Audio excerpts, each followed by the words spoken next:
कल जो कुछ कहा उसके लिए माफी चाहता हूँ। हम एक साथ नहीं चल सकते फिराद। यामूर के लिए एक और खानदान ने हमारे इदारे में दरखास्त जमा कराई है। मैं डाइवोर्स के पेपर जो है वो घर ले आया हूँ।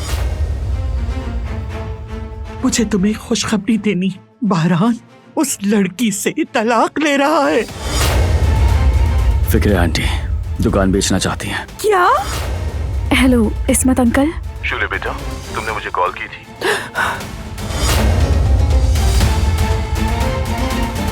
अगर तुमने दोबारा चालाकी करने की कोशिश की, तुम्हारी माँ को मार दूंगा। दिलान का रवे बनते बनते थक गई हूँ। इस जाली शनाख्त पर खुद को जबरदस्ती यकीन दिलाने की कोशिश से थक गई हूँ। अब नहीं होगा।